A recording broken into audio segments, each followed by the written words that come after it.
Welcome back, creatives. It's AB Green, aka Everything Creative, and guess what? We have reached our golden creativity in its final form. The last video of the process. In parts 1 and 2, we've trekked through the brainstorming jungle of Landom and established a new creative settlement. And now we're tackling the tiger, or lion. And we're gonna make something happen with all of our golden treasures. By the way, if you're late to the journey, that's perfectly fine. The process is actually a 3-part journey and it begins here, if you'd like to catch up. Otherwise, stick around and let's create the most beautifully random golden masterpiece ever constructed. To the lab. Pretty sure I don't need that anymore. It's not even plugged in. Or those. All right, where do we start?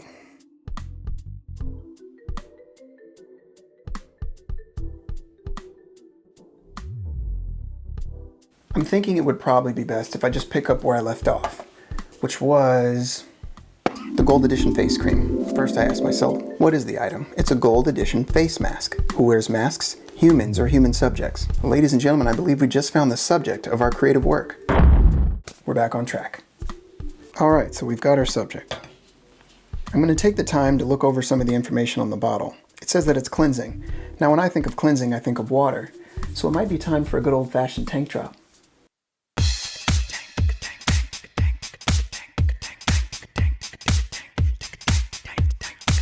Tank time.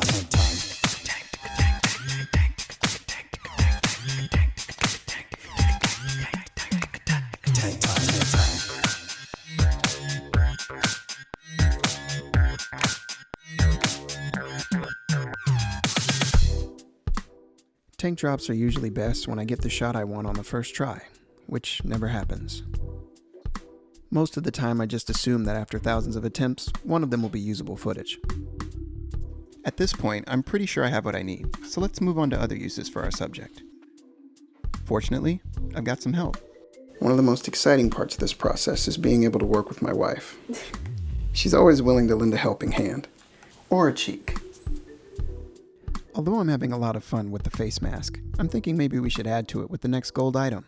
Next on the list is the gold flakes. As you may have seen in part 2, I had initially planned to sprinkle the gold flakes over something. Like this.